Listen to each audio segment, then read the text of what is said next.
안녕하십니까. 한국기업평가에서 보험 섹터를 담당하고 있는 송미정입니다. 앞선 두 발표자분들께서 세븐틴 도입과 관련된 최근 이슈들을 잘 짚어주셨는데요. 실무자 입장에서 저에게도 큰 도움이 될 것 같습니다. 저는 정보 이용자 입장에서 재무 분석 측면의 이슈들을 중심으로 내용을 구성해 봤는데요. 앞선 두 분께서 회계 처리 과정에서의 쟁점들을 주로 다뤄주셨다면 저는 그 결과물을 저희가 어떻게 활용하고 또 해석하고 있는지에 초점을 맞춰보려고 합니다. 구체적으로는 세븐틴 그리고 나인 도입으로 이제 보험사들에 대한 손익 분석이 어떻게 바뀌었는지 살펴볼 거고요. 새로운 지표들을 저희가 평가 지표로 활용하는 과정에서 어떤 이슈와 쟁점들이 있는지를 시계열 자료와 업체 간 비교를 통해서 설명드리겠습니다. 컨텐츠는 다음과 같이 구성이 되어 있고요. 먼저 손익분석 측면의 변화입니다. 사실 이 부분은 앞선 두 분께서도 설명을 해주셨기 때문에 저는 이제 분석 측면에서의 핵심적인 부분만 다루고 넘어가도록 하겠습니다. 세븐틴이 도입되면서 보험개혁과 관련된 수익인식 기준이 크게 바뀌었습니다. 말씀해 주셨듯이 현금주의 기준에서 발생주의 기준으로 이제 수익인식 기준이 바뀌었고요.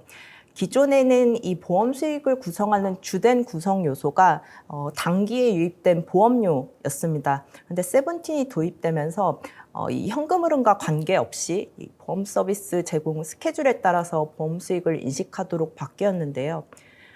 이 보험 수익을 구성하는 주된 이제 구성 요소는 CSM 상각이익입니다. 그런데 이 CSM 상각이익이라는 것이 보유한 CSM을 스케줄대로 상각하면서 발생하기 때문에 변동성이 낮고 예측 가능성이 높다는 특징이 있습니다. 그렇기 때문에 세븐틴 도입에 따른 변화라고 요약을 할 수 있는 것은 보험 손익이 전반적으로 안정성이 높아지고 예측 가능성도 제고가 됐다, 이렇게 요약을 할 수 있을 것 같습니다. 실제 숫자들을 한번 보시겠습니다. 좌측 차트는 생명보험업계의 분기별 보험 손익 추이를 보여주고 있는데요.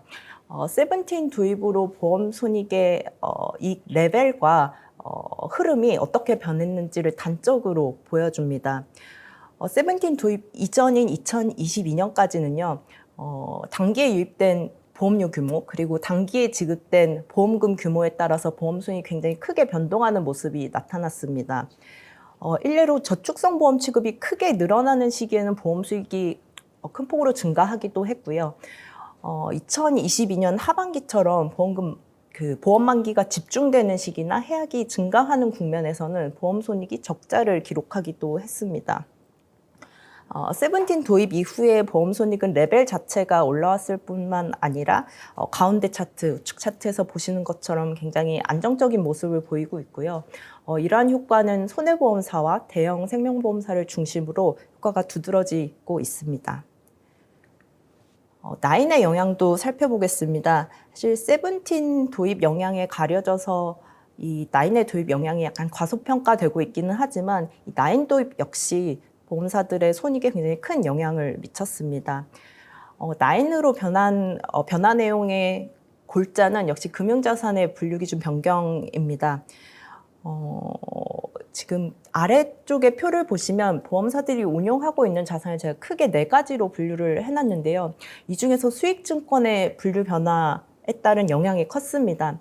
수익증권은 기존의 회계기준 하에서는 대부분이 이제 OCI 자산, 매도 가능 증권으로 분류가 되어 있어서 가치 변동에 따른 이 평가 손익이 단기 손익이 아니라 기타 포괄 손익으로 인식이 됐었습니다. 그런데 나인이 도입되면서 이 수익증권은 모두 단기손익 공정가치 측정 금융자산, FVPL 금융자산으로 분류가 변경이 됐고요. 평가손익은 모두 기타 포괄손익이 아니라 단기손익으로 인식하도록 변경이 됐습니다. 결과적으로 이제 보험사들이 운용하고 있는 자산 중에서 FVPL 금융자산의 비중이 크게 늘었고 FVPL 평가손익 규모도 커졌고 그 증감폭도 커지면서 이제 투자손익 변동성이 높아지는 모습이었습니다. 앞서 이제 세븐틴 도입은 이제 보험사들의 이익을 안정화시키는 효과가 있었다고 말씀을 드렸는데 나인 도입은 반대로 변동성을 높이는 쪽으로 작용을 해서 나인과 세븐틴이 보험사 이익 안정성에는 각기 다른 방향으로 작용하고 있음을 알 수 있었습니다. 실제로 이제 보험사들의 FVPL 자산 비중은 라인 도입 전후로 굉장히 크게 상승한 모습이고요. 특히 수익증권 운용 비중이 높았던 회사에서 영향이 컸고, 운용자산을 채권이나 제출채권 위주로 운용하고 있는 회사들에서는 상대적으로 영향이 작았습니다. 가운데 차트와 우측 차트를 보시면 이제 투자 손익의 변동성이 어떻게 바뀌었는지 나타나 있는데요. 2022년까지 자산운용 관련된 수익은 대체로 이자 수익을 바탕으로 안정적인 모습을 보였습니다. 이 시기에 투자 손익의 변동성을 유발했던 요인은 주로 자산 처분이익 또는 배당 수익 정도인데, 이런 것들이 경상적으로 영향을 미치는 요인이었다기보다는 일회성으로 이익을 이제 발생시키는 방향으로 작용을 했었습니다. 반면에 라인이 도입되면서 이런 투자 손익의 변동성이 일시적이거나 일회성이 아니라 일상적으로 발생하게 됐다는 게 굉장히 큰 변화라고 할 수 있습니다. 또 한 가지 큰 변화는 업체 간의 투자 손익 움직임의 방향성이 유사한 모습을 보이게 됐다는 건데요. 말씀드렸듯이 이전에 이 투자 손익의 변동성을 유발했던 요인은 개별 회사의 어떤 자산 처분 전략이나 보유 주식의 배당 규모에 따라서 움직였었는데, 나임이 도입되고 나서는 시장 지표들, 금리나 주식 시황 같은 지표들이 이제 투자 손익에 크게 영향을 미치다 보니까 투자 손익의 업체 간 동조성이 높아진 모습입니다. 저희가 투자 손익과 보험 손익을 함께 놓고 보면 이제 보험사의 수익 구조에 대해서 얘기를 할 수 있게 됩니다. 보험사의 수익 구조, 경상적인 이익 창출력을 좌우하는 요인은 뭘까를 고민을 하다 보면, 저는 이제 경상적인 이익 레벨은 보험 손익이 좌우하고 이익의 변동성은 투자 손익이 좌우한다라고 요약을 할 수 있을 것 같습니다. 결국 라인 도입 이후에 투자 손익은 변동성을 보일 수밖에 없습니다. 이거는 업계 내에 있는 모든 회사들에 동일하게 적용이 되는 내용이고요. 문제는 이 투자 손익의 증감을 보험 손익이 이제 흡수해 줄 수 있느냐 없느냐인데, 결국은 이제 투자 손익 증감을 안정적으로 흡수해 줄 수 있을 정도의 탄탄한 보험 손익을 창출할 수 있어야지만 수익 구조의 안정성이 인정된다고 할 수 있겠습니다. 후에 숫자를 보여드릴 테지만 영업이익을 전적으로 이제 투자 손익에 의존하고 있는 회사들 같은 경우에는 시장 지표가 금리나 주식 시황 같은 지표들이 흔들리는 국면에서 영업이익 자체가 이제 크게 변동하는 모습이 나타납니다. 일단 업계 합산 자료를 놓고 비교해 보면요, 영업이익을 봤을 때 선보업계가 생보업계 대비 우위에 있는 것으로 나타나고 있습니다. 투자 손익 증감에 따라서 분기별로 약간의 변동성을 보이고 있기는 하지만 전반적인 안정성도 손해보험 업계가 좀 더 높게 나타납니다. 회사별 수치를 한번 살펴보겠습니다. 2023년 손익을 가지고 저희가 집계한 차트고요. 보험 손익 의존도라는 지표는 영업이익에서 보험 손익이 차지하는 비중을 나타냅니다. 생손보업계 모두 상위사들 간의 수익 구조는 좀 유사한 모습을 보입니다. 영업이익의 70~80% 정도가 보험 손익으로 구성이 돼 있고요. 투자 손익이 증감하면서 영향을 받고 있기는 하지만 어느 정도 안정적인 모습을 나타냅니다. 반면에 중소형 손해보험사, 중소형 생명보험사, 하위 손해보험사 등 하위사들의 경우에는 수익 구조의 편차가 굉장히 큽니다.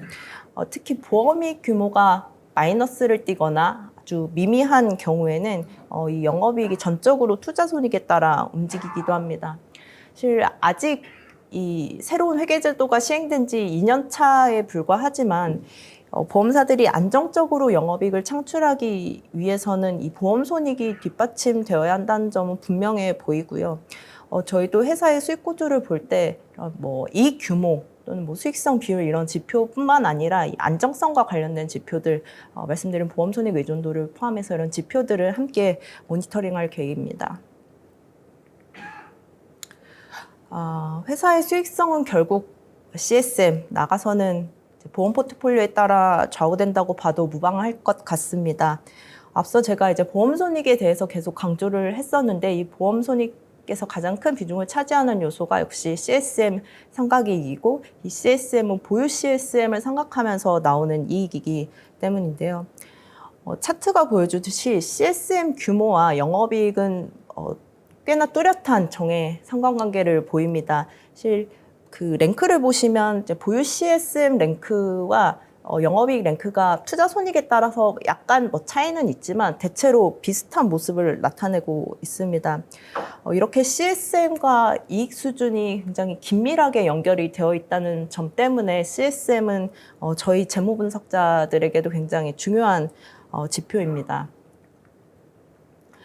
이 CSM이라는 지표에 대해서 좀 더 살펴볼 필요가 있을 것 같습니다. 저희 역시 이 보험사들의 신용도를 평가할 때 CSM이라는 지표를 현재로서 현 시점에서 어느 정도로 적극적으로 활용할 것인지, 그리고 어떤 방향으로 이 활용 범위를 확대해 나갈 것인지에 대해서 아직도 고민이 많고요. 논의를 진행하고 있는 상황에 있습니다.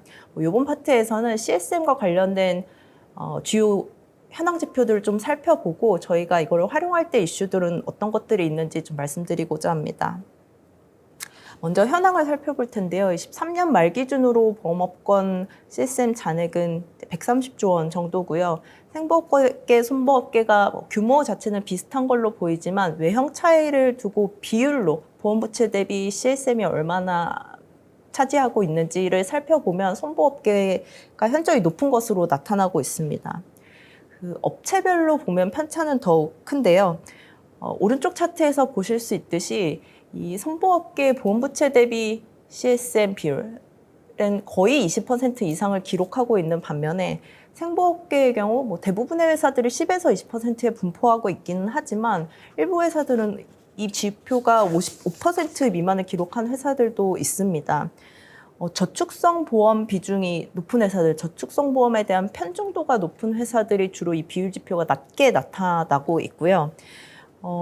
저희가 실제로 이제 투자형 상품 비중, 저축성 보험이나 퇴직연금 이런 것들을 포함한 투자형 상품 비중과 CSM 규모를 놓고 보면 이게 뚜렷한 역의 상관관계를 보이고 있음을 확인할 수 있었습니다.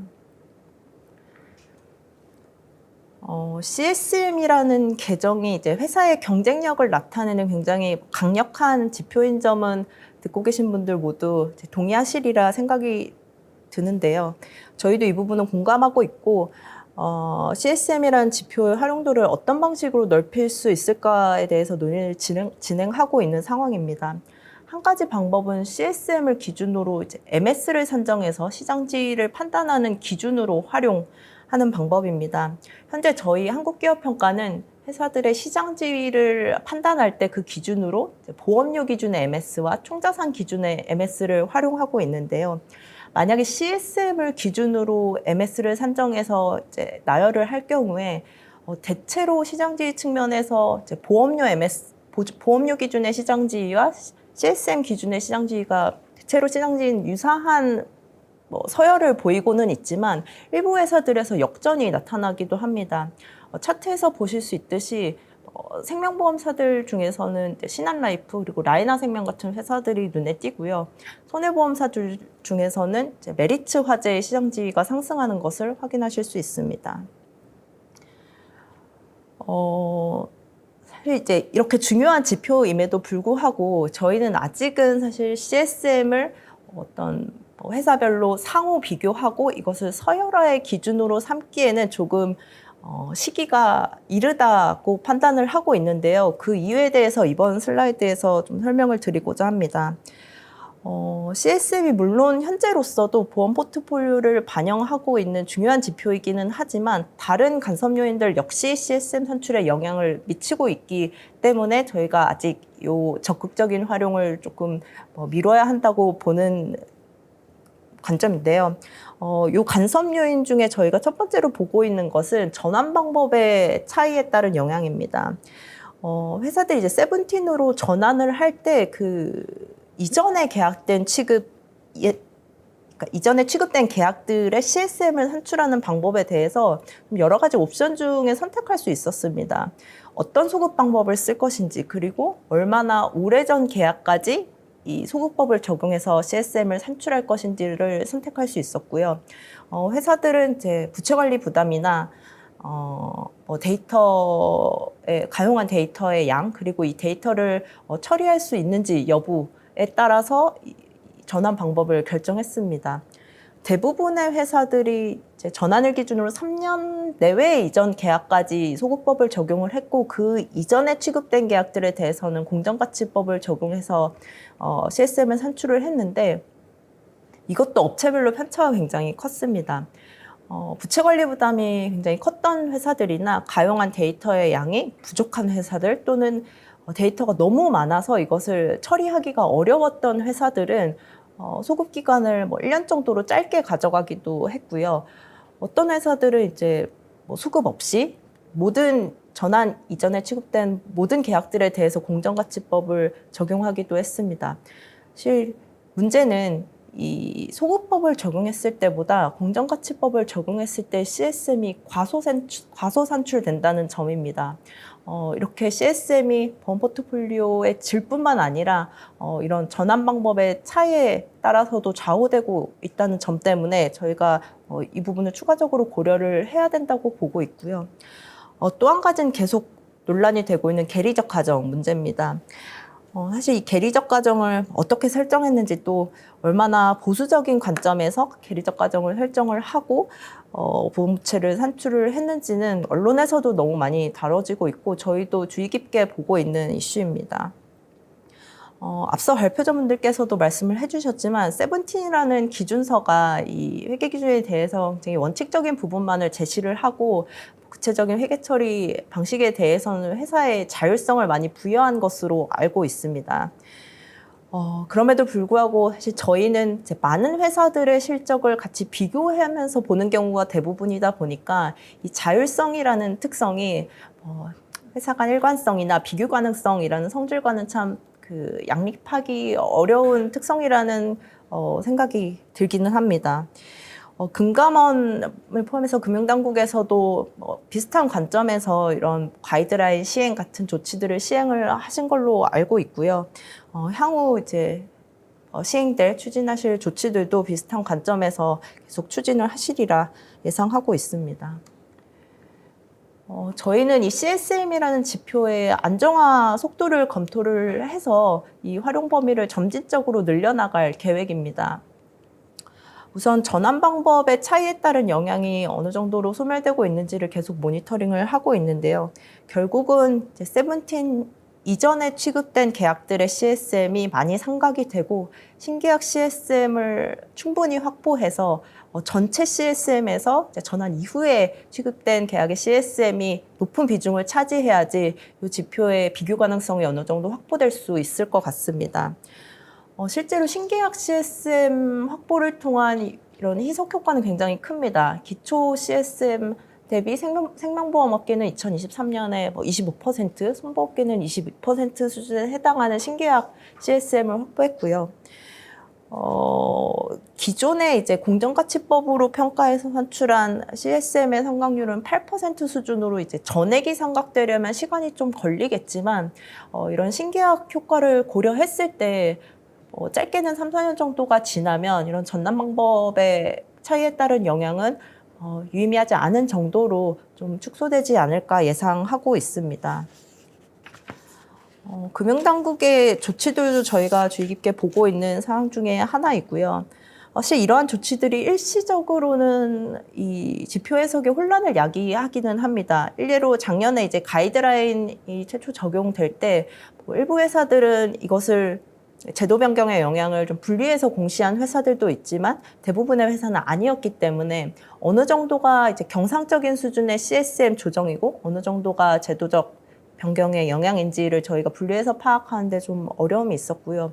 이거를 적용할 때에도 전진법을 적용하느냐, 소급법을 적용하느냐에 따라서, 이런 회계 정책들에 따라서 CSM 무브먼트 지표나 손익 지표에 영향을 받았기 때문에, 전반적으로 저희가 2023년에 이런 플로우 지표들을 해석할 때는 조금 이런 부분들을 추가적으로 고려해야 되는 어려움이 있었습니다. 향후에 추진하실 조치들도 일시적으로는 이런 지표에 좀 노이즈를 야기할 것 같기는 합니다. 그럼에도 불구하고 이런 조치들을 통해서 어느 정도 통일된 기준이 마련이 된다면 회사들의 실적을 비교할 때 어떤 비교 가능성이 제고된다는 측면에서는 저희는 이게 긍정적인 영향을 미칠 것으로 판단하고 있습니다. 평가 방법론 측면의 말씀을 몇 가지 드리려고 합니다. 저희 2024년 3월에 보험 평가 방법론을 개정을 했고요. 이때 이제 세븐틴과 킥스 도입으로 인한 지표 변경을 반영했습니다. 아래 표는 저희가 개정한 내용들 중에 세븐틴 도입과 관련된 내용을 발췌한 거고요. CSM은 앞서 말씀드린 비교 가능성 문제 때문에 아직 시장 지위를 판단하는 기준으로는 활용을 안 하고 있고, 대신 저희가 보험 상품 믹스라는 비계량 지표를 운영하고 있는데, 이 지표를 매핑할 때 참고 지표로 CSM 관련된 부분을 반영을 하고 있습니다. 보험 수익성 관련된 지표도 변경이 불가피했는데요. 저희가 예전에 쓰던 지표들, 사망보험금 위험보험료 비율, 실제 사업비 보험료 수입 비율, 손보사들 같은 경우에 합산 비율 같은 지표들이 현재는 이제 가용하지 않아졌기 때문에 저희가 새로 보험이익률이라는 지표를 도입했고요. 이 지표는 CSM 상각이 비중이 높거나 할 경우에는 안정적인 모습을 보이게 되고, 반대로 예실차 손실이 굉장히 크거나 기타 보험 관련 비용 규모가 클 경우에는 비율 자체가 낮은 모습을 보이게 됩니다. 자본 규제의 경우 오늘 주제에서는 약간 벗어나 있긴 하지만 사실 킥스 도입 역시 보험사 실적에 굉장히 큰 영향을 미친 요소 중에 하나입니다. 저희가 킥스 도입을 반영해서 자본 적정성 관련된 지표를 RBC 비율에서 킥스 비율로 변경을 했고요. 자본 관리 능력이라는 지표를 새로 도입을 해서 자본의 질적인 측면이나 자본 비율의 금리 민감도를 반영할 수 있도록 했습니다. 저희가 이 방법론을 운영하는데도 세븐틴이라는 회계기준 변화의 영향이 워낙 크다 보니까 여러 가지 애로사항들이 발생하는데요. 일례로 저희가 이 계량 지표들을 매핑할 때 통상 이제 직전 3개년 결산 수치를 평균해서 그 수치를 가지고 매핑을 합니다. 그런데 이 세븐틴 도입으로 신규로 만들어진 지표들, CSM 같이 예전에는 산출이 안 되는 지표들, 그 다음에 계속 산출은 해왔지만 보험이익률처럼 세븐틴 도입 전과 후의 의미가 완전히 달라진 지표들 같은 경우에는 사실상 현재로서 가용한 결산 수치는 2023년 결산 수치 1개년 수치뿐입니다. 이런 지표들은 현재로서는 사실 안정성이 높지 않다라고 판단을 해서 평가 방법론을 적용할 때 가중치를 낮게 부여하고 있고요. 지표가 안정화되는 속도를 고려해서 추후에 가중치 상향을 검토할 예정입니다. 회계 처리와 관련된 이슈들도 앞서도 있었고 계속 지속될 것으로 예상하고 있는데요. 이런 제도 변경 같은 이슈들이 있을 때 일부 회사들에서는 일회성으로 큰 규모의 이익이나 비용이 발생하기도 합니다. 이런 것들이 반영된 손익 지표가 회사의 펀더멘털과 크게 괴리를 보이는 경우가 있는데요. 이런 경우에 저희가 일단 모델 등급을 산출한 후에 기타 평가 요소 등을 통해서 조정을 해서 최종 신용 등급에는 회사의 펀더멘털이 충실히 반영될 수 있도록 운영해 나가려고 합니다. 저희 한국기업평가는 현재 11개 생명보험사 그리고 5개 손해보험사의 등급을 부여하고 있습니다. 이번에 24년 상반기에 정기평가를 실시하면서 개정된 평가방법론을 최초로 적용했는데요. 통상은 이 평가방법론 개정으로 모델 등급이 변동된 경우에 이것이 즉각적으로 최종 신용등급 변경으로 이어지지는 않습니다. 그럼에도 불구하고 하나생명 그리고 DB손보의 경우에는 최근에 이제 발표된 사업 지표들 그리고 재무 안정성 지표들이 회사의 펀더멘털을 안정적으로 반영할 것이라고 판단이 돼서 저희가 등급 전망을 기존의 스테이블 안정적에서 포지티브 긍정적으로 변경했습니다. 이 두 회사들 같은 경우에는 영업력이 우수해서 신계약 CSM 확보 능력이 인정이 되고요. 이것이 이익 안정성 강화로 이어지고 있다는 점이 저희 등급 전망 조정에 영향을 미쳤습니다.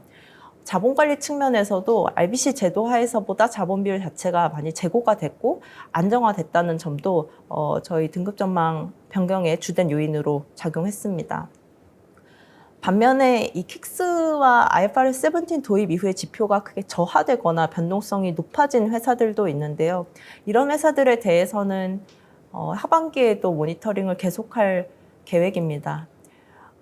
지금 기재한 업체들은 공통적으로 CSM 규모가 미미해서 손익 안정성이 낮고 킥스 비율도 경가 조치에 크게 의존하고 있는 회사들입니다. 이 회사들 모두 공통적으로 유상증자나 자본성 증권 발행 등을 통해서 이 자본 비율을 제고하려는 노력들을 하고 있고요. 이 재무 안전성 지표들이 이제 현재 등급에 부합하는 수준으로 유지될지를 모니터링하고 필요한 경우 등급에 반영할 계획입니다. 제가 준비한 내용은 여기까지입니다. 사실 지금 논란이 되고 있는 많은 이슈들은 어떻게 보면 제도 시행 초기이기 때문에 저희가 불가피하게 겪을 수밖에 없는 이슈들이라는 생각이 들고 금융당국의 여러 조치들도 물론 이 이슈들이 이제 해결되는 데 많은 도움을 주시겠지만 어떤 이슈들은 또 시간이 흐르면서 자정작용을 통해서 자연스럽게 해소가 되는 부분들도 많이 있을 거라고 판단이 됩니다. 저희도 이제 금융당국의 제도 변경을 포함해서 이런 많은 변화 내용들에 대해서 계속 귀를 기울일 거고요. 이 변화 내용들이 회사 실적들에 실제로 미치는 영향을 계속 모니터링하고 이런 것들을 해석하고 또 보고서에 담을 때 어떻게 또 효과적으로 보여드릴 수 있을지 계속 이제 고민을 해서 그 고민한 결과들을 시장 참여자분들께 충실히 공유하도록 하겠습니다. 마치겠습니다. 감사합니다.